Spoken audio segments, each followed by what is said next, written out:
What is up, everybody? Welcome to a new episode of Carlson Carcasting. And if that name doesn't sound familiar to you, it shouldn't, because last time I did a podcast, it was called All Cars Considered. We did it with Jason from Engineering Explained. I got a cease and desist letter from NPR for the name of my podcast being too similar to their podcast, All Things Considered, and they're all songs considered and all blah blah considered spin-offs that they have. So when they gave me a chance to change the name without a lawsuit, I was like, you know what? Yeah, I'll go ahead and take that because I can't afford to fight your lawyers.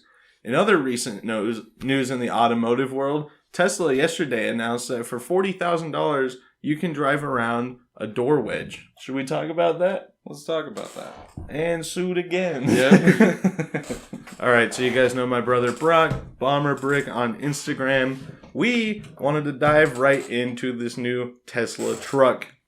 I'm sure you guys know what we're talking about. I'll put a picture up on the screen for you. The new Tesla Cybertruck. What do you think, Brock? Well, first of all, I mean, wow. Is Elon Musk. He took the drawing that I made in kindergarten and decided to make it an actual vehicle. The visionary himself. He's really going for it. So yeah, let's break it down for us. What are we looking at here? Well, it's like a Volvo, sort of. If you put like a triangle on top of it, you cut the top off, put a triangle on it, made it a truck. And then also said, let's make it a car from Back to the Future's future. Right, yeah. Which in this instance is actually still 4 years too late. Yeah. But that's fine. Go on. Well, I mean, God, it's awful. Those wheels, it's really hard to... Yeah, it's hard to find something good to say about it. It's electric. Yeah, which is great. The towing capacity they're comparing it to is the Raptor, which is interesting because the Raptor's not really intended for towing. When you have stuff like the Power Stroke F-250's capability is like 21 or 22,000 pound towing capacity. It's a pretty substantial difference, but yeah, I can't say it's the greatest thing to look at, and this is probably my favorite. We've got it on the cast setup, so you guys will hear it somewhat. Oh, look at that. Well, okay, before we do that, have you ever played the first Halo? Yeah. It's like that if you modified everything to be potato mode. That's what the Warthog Oh, yeah, it's like. a Warthog with like the settings all turned really far down. Yeah.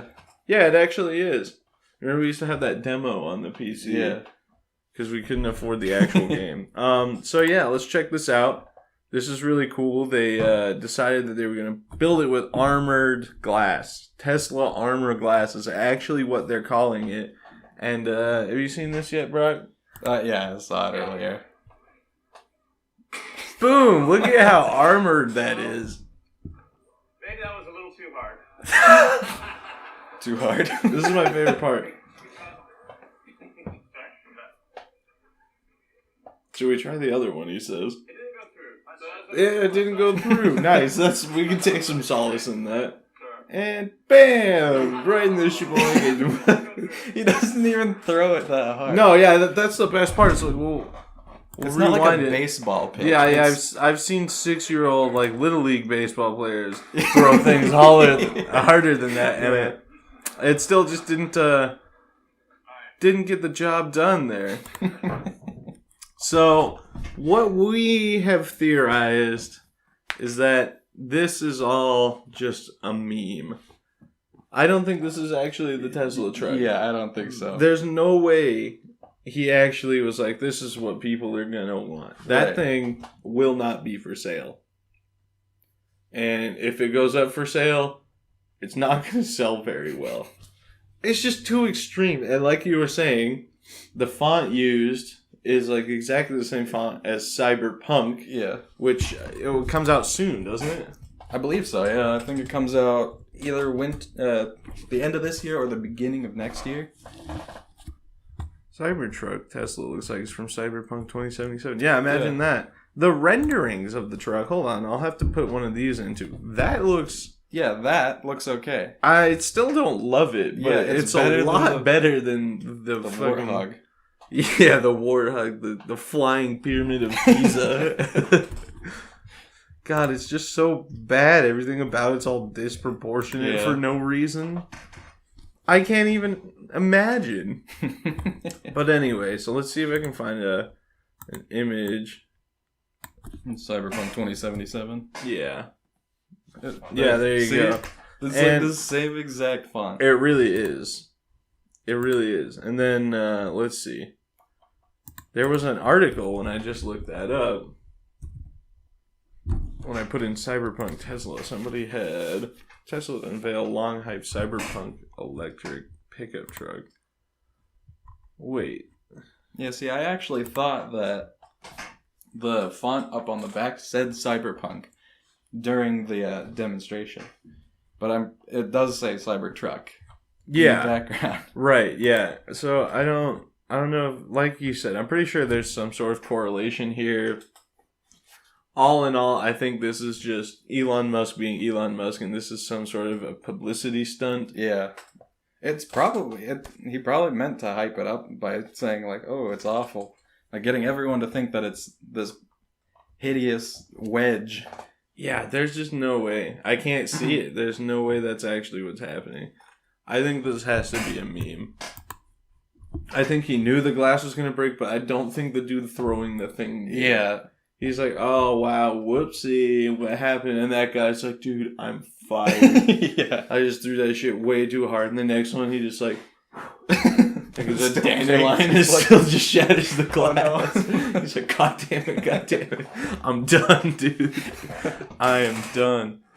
All right. So, yeah, the Tesla Cybertruck. I don't think that's going to stick. Yeah. Have you seen the other pictures of it? Like there's like a weird looking cyberpunk style ATV in the back of it. Yeah. And there's like a camper that sits on the back. Mm-hmm. Yeah. It's just nothing about it's good. In fact, I will gladly say the Pontiac Aztek better looking. Me too. If you want a weird, ugly tent vehicle and you want to save yourself $39,000, I'm sure you can get an Aztek for $1,000 by now. Probably. You go get yourself a nice Pontiac Aztek. You find the tent thing for it. You live the dream, American Dad or Walter White style. Shall we move on?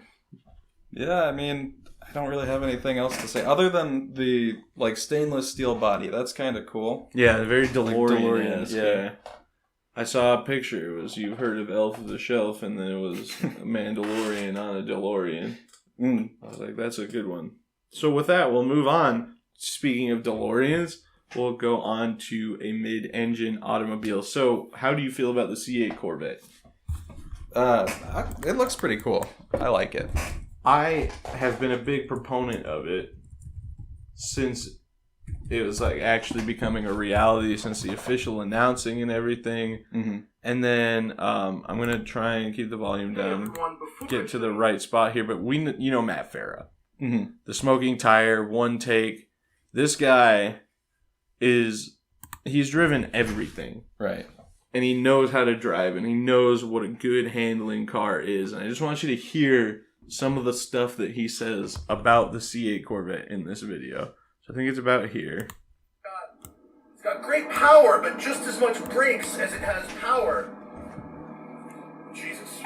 I mean, if this is what you get... Apparently, this is what you get for $85,000.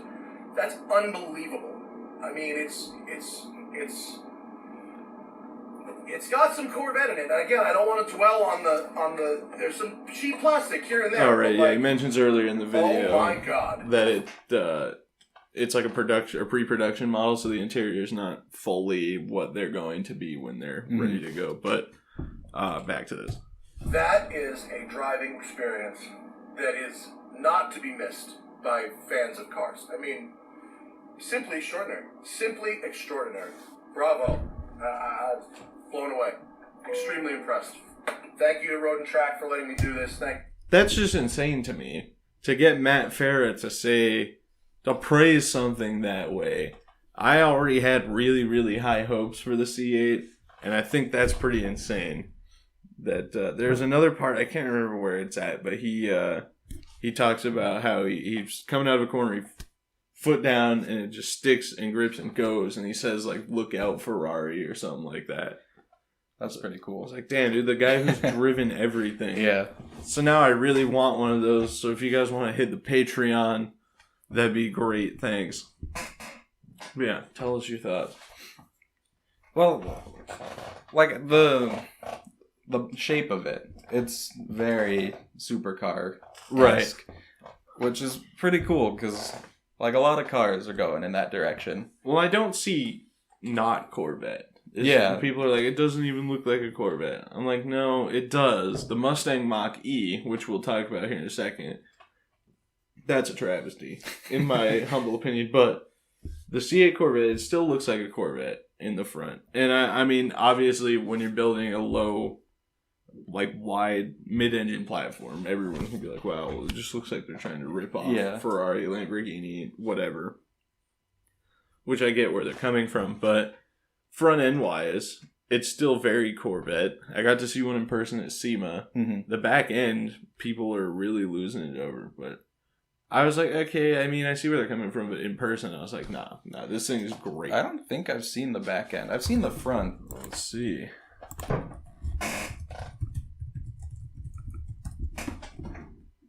Oh, that's not bad at all. Yeah, it's, why is there all these, like, old speculation images? The car actually exists now. There you go. Yeah, it's kind of, like, I kind of see Camaro in it. Yeah, I could kind of see where, and a lot of it, I think, is that it has the exhaust on the outside. Yeah. They didn't do the typical Corvette, like, 4 center exit thing. Mm-hmm. James has ordered one, so hopefully maybe I can talk him into giving me a ride. Oh, I like that one. Oh, yeah, that was before it was officially released. They were trying to hide it. Oh, yeah. But, yeah, it's not bad. Yeah, I think they're super, super cool. And there was actually somebody on a on a GM conference call or an earnings call, asked Mary Barra if there was any plans for a Corvette-inspired SUV. And I was like, please, God, no. And she kind of just brushed the question off. She was like, oh, I'm really glad you think the Corvette brand is strong. And then just basically was like, and that's it. See you later. So yeah, I don't see a Corvette SUV happening anytime soon. But it's weird to me that people have already moved on from this. Like, this is an amazing 0 to 60 in 2.9 seconds. Dang, wow. 2.9 seconds, that's Z51, which is like the highest, I think it's Z51, right? The highest trim that's available right now. There's no Z06, there's no ZR1 yet. Like, we could be seeing some astronomical performance figures out of higher trim ones, and everyone's like, are you going to make a Corvette SUV? And this is what people are reporting on. Like, why? Who cares? I don't understand. The C8 Corvette, super, super spectacular car. I would buy one in a heartbeat. For $60,000 is the starting price. Yeah, that one cool. Matt Farah drove was the highest trim option or whatever, which is what James ordered. Mm-hmm. But I think $85,000. Like, you put that up against, like a 458, like a base 458, is pretty comparable. And I know there's a lot of Ferrari purists that are going to be like, let's not dive into that. Let's not compare this Philistine Corvette to Ferrari, but like, what else do you compare it to? Yeah, seriously. I am a big proponent of Mustangs, but look, that's a different animal. Yeah, I like the spoiler. The spoiler looks pretty cool. Yeah, I like the whole open section that's on the sides, but then just like a little slot in the center. Oh, you know what's crazy too? Dry sump engine from the factory. Which is pretty ridiculous. The cockpit, I'm not in love with the interior, if I'm honest. There's like this big strip that just has all the buttons that control everything running. Oh, yeah. That's... I don't know about that. I mean, I get that they kind of wanted it to be... Because they wanted the driver to feel like everything's focused on them. At the same time, they kind of wanted the passenger to be able to have some sort of say of what's going on. I hope the heated seats are on that, so you just like if someone looks away, you just boop, turn the seat on, and it's the interior's not the greatest thing I've ever seen. See, I'm not into like the whole colored interior where it's like the same color as the exterior. Yeah. I like highlights, like stitches and like seat belts I can back, but like that. Oh yeah, the yellow that's not good. That's bad. Yeah, it's like Bumblebee nightmare status.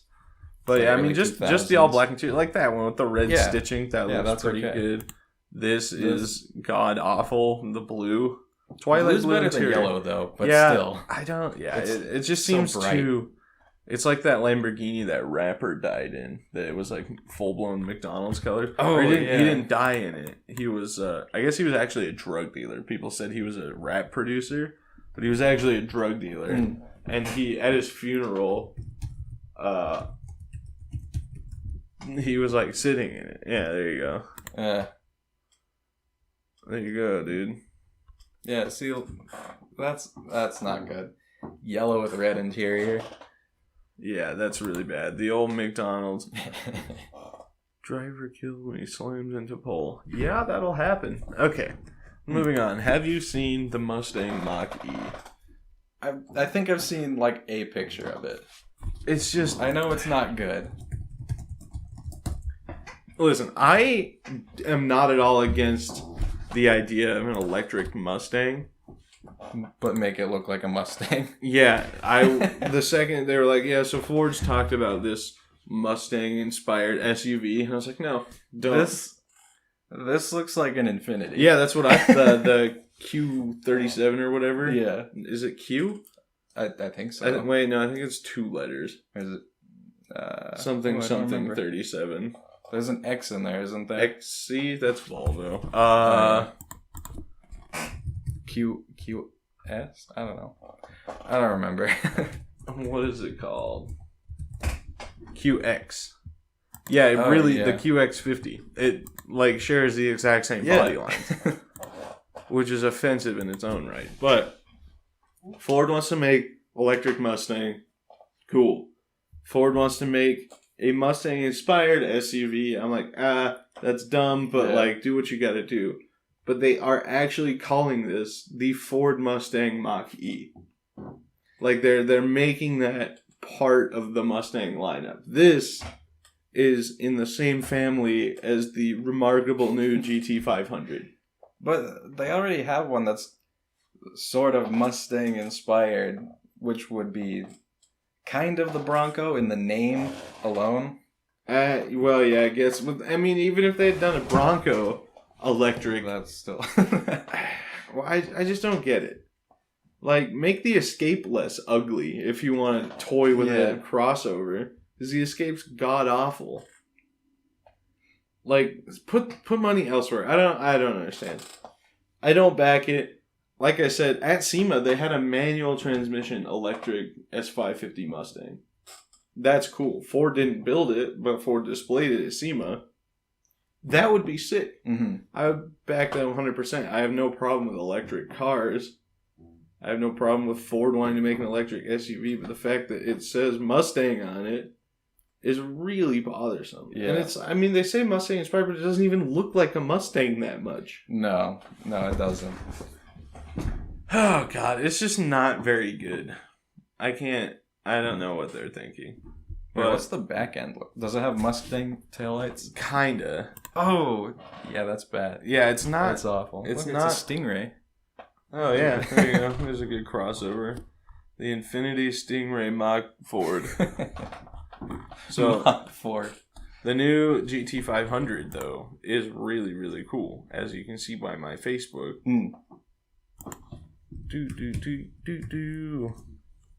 So I saw a few of these at SEMA, and they look super, super cool. The whole front end just looks way more aggressive than the GT350. They're wider.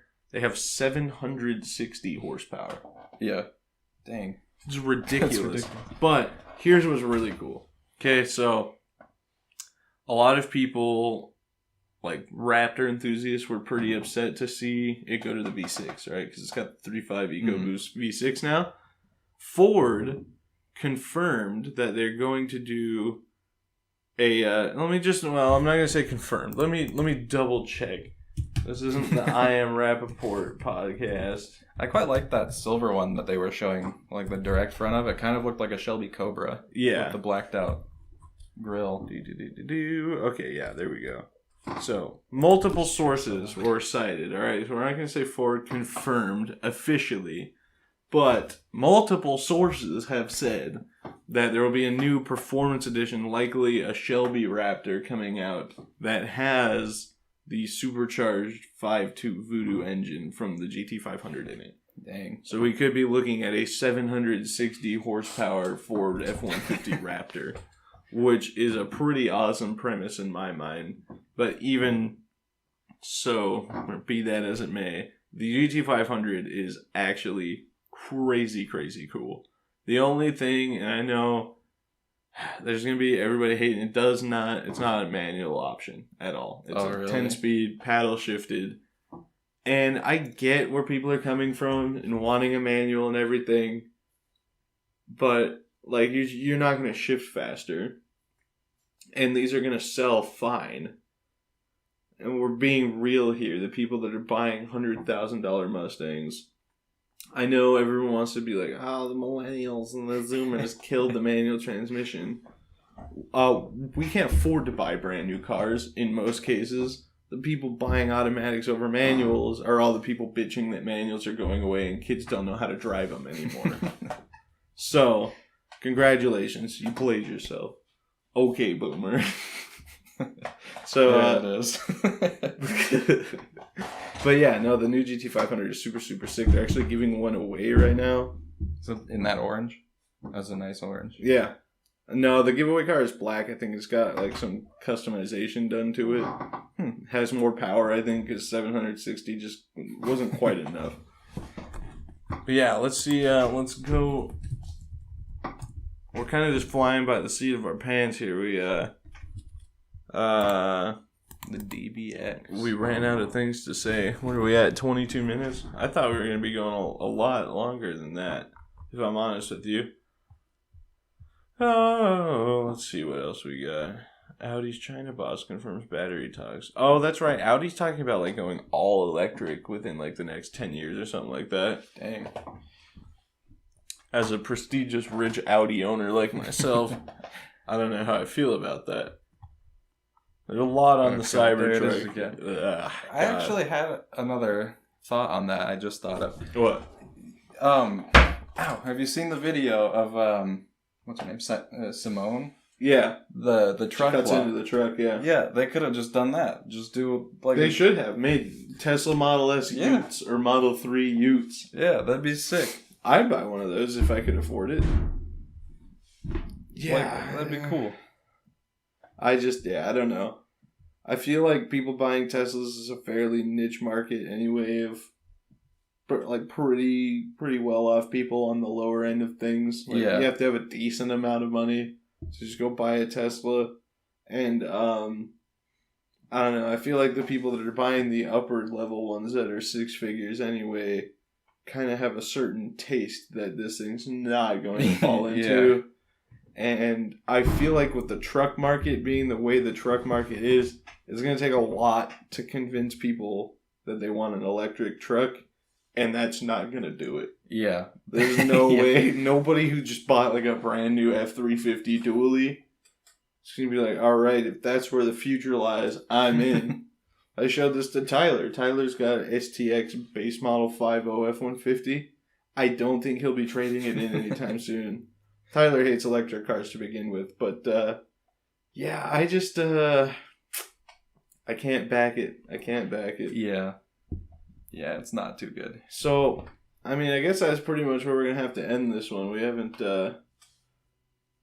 stretched it out quite as far as I thought we were going to, but anything you want to add? Shout out your Instagram now that we're at the end and no one's gonna see this. Well, I'm Bummer Brick on Instagram. Every once in a while, I'll post a picture of progress I'm doing on the Volvo, things that I do, things that I want to do to it. Just put a new fuel pump in it. Yeah. That's pretty cool. We got to cut the springs just in time for snow. We got to make it 3 inches lower than it is. Snow plow. Yeah. We're going to have to actually take the tension off the springs in the front, though, because the back's I was thinking easy. about that. Like the back spring tensioners. Yeah, compressors. You can get them from O'Reilly and stuff. Like, you can rent them. They're kind of sketchy, but not as sketchy as just cutting the springs with them. Pop off. Yeah. It's probably not a bad idea to actually take the strut top off and take the spring out to cut it. Yeah, I'm down to do that. Yeah, the whole cutting spring thing is not people's forte anyway, but it's funny because in any other community, you go to Hondas even, people are like, there's so many cheap coilovers, why would you cut the springs? It's so janky. And then you get to Volvos, and people are like, nobody can afford the coilovers, just cut the springs. And you have to weld them in when you do get them. Yeah, at any rate, thank you guys very much for sticking around and checking out a new episode of the podcast. To recount, Elon Musk is trolling us all, and that has to be what's going on, because there's no way in hell he actually believes that people are going to want that. But yeah, long story short, so this is the Carlson Carcast now, because I almost got sued over the name. You can check it out on Spotify, iTunes, and all the places you get your podcasts, except Luminary, probably, because that's a paid service. I pay for it so I can listen to Michael Rappaport's podcast. And don't forget to subscribe on YouTube if you happen to be watching this on YouTube. And we will see you guys next time. Peace out.